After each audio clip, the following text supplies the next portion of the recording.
Well, hey there and welcome back to Heimler's History. In this video, I'm going to be teaching you how to write a banger thesis for your DBQs and LEQs. So if your brain cows need to be milked with an established line of reasoning, then baby, this is the video for you. And just so you know, the following video is part of a whole course that I've released called the AP Essay CRAM Course, and it goes into all the points for all the rubrics, for all the writing that you'll have to do in AP US, AP Euro, and AP World. So if you want to check that out, link in the description below. And as somebody who reads these and scores these on a national level, I've packed every trick and every tip I know into that course to help you do well.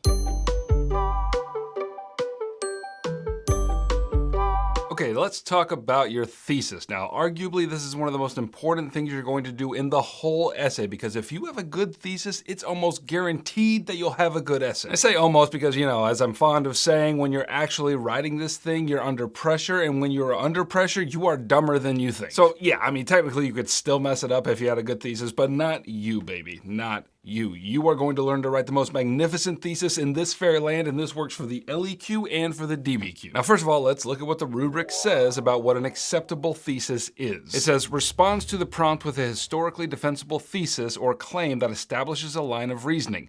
To earn this point, the thesis must make a claim that responds to the prompt rather than restating or rephrasing the prompt. The thesis must consist of one or more sentences located in one place, either in the introduction or the conclusion. And if you do all of that, then you will earn yourself 1 point on the rubric. All right, as is our custom, let's break down all that language. Basically, it boils down to this. Your thesis must be your argument in miniature. It's only going to be one sentence or at most two, and the most important thing to notice, and they're basically doing everything they can to throw you a bone here, is that this is one or two sentences and it must make a claim and it must be an argument. It must be something that someone can agree with or disagree with. They tell you right there, don't just restate the prompt. Like, do you remember back in 4th grade when you were first learning how to write an essay and they told you just to start it by restating the question as a sentence? Like, if the question was, why did the raising of taxes cause the American Revolution? Then you would start your essay like this: the raising of taxes caused the American Revolution. And your teacher would pat you on the head and say, well done, Remy, gold star. Well, in AP world, if Remy does that, then the person who reads this essay will take that gold star, burn it, and then dance upon its ashes with exceeding delight. Because you can't just restate the prompt and call it a thesis. Your thesis is a response to the prompt, and as such, it must make an argument. In a DBQ or LEQ, you're more likely to see something like this: evaluate the extent to which the raising of taxes caused the American Revolution. And you know, it'd probably be more elegant than that, but you get the idea. So in this case, if I decide to invoke my 4th grade self and say,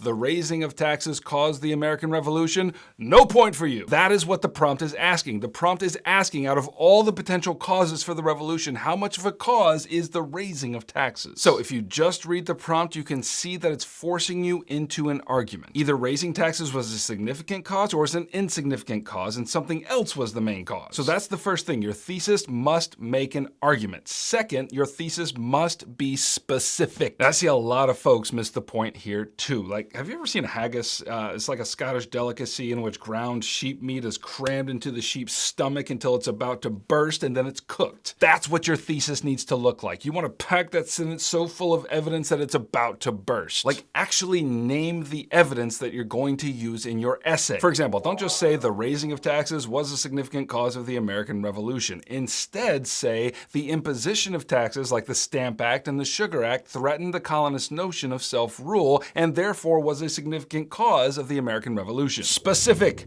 Be specific. Name your evidence in your thesis. Now, what I just gave you is still a little simplistic because you're actually going to be using more than one piece of evidence. So for that, make sure you check the examples in the notes about what kind of thesis will get the point and what kind will not. Now, the last thing I want to mention is how you should structure your thesis. And notice that the rubric doesn't confine you to a specific structure. So, you know, do whatever you want. But since the thesis is so important to the construction of your essay, let me show you how I think you should do it. The formula goes like this: despite counter-argument, because evidence 1 and evidence 2, my argument. Now notice, this formula does 3 things. It starts with a counter-argument. Every issue in history has at least 2 sides, and for your argument, you're going to present one side. But here in the thesis, you're going to acknowledge that there is another possible reading of the evidence that could be argued, but you're just not as convinced that this is the best reading of the evidence. And this isn't strictly necessary for you to earn the thesis point, but it will set you up later to earn the complexity point, so do your best to begin with a counter-argument. The second thing it does is it forces forces you to name your evidence, which you will need to earn the point. And the third thing it does is it forces you into an argument, which you also need to earn the point. So let me show you an example of how this might look in practice. And just for poops and giggles, since I've already used an American history example, let's use an example that could apply to both world history and Euro history. The prompt from the 2019 AP World Exam was as follows. Evaluate the extent to which the Portuguese transformed maritime trade in the Indian Ocean in the 16th century. Now here's the thesis that would earn the point. Although some understand the arrival of the Portuguese as a fundamental change in Indian Ocean maritime trade in the 16th century, there's my counter argument, because the Portuguese never extended their political control beyond a few ports, there's evidence number one, and had to compete with Indian merchants in regional states such as the Ottoman Empire, there's evidence two, their arrival made a modest change at best, and that is my argument. Now that is a complex haggis-like thesis that is about to burst. It makes a counter argument, it uses specific historical evidence, and it establishes a line of reasoning. And that, ladies and gentlemen, is how you write a thesis. All right, I hope that helped. Right here is the link to the essay course if you're into that kind of thing. If you were helped by this video and want me to keep making them, then go ahead and subscribe and I shall oblige. Heimler out.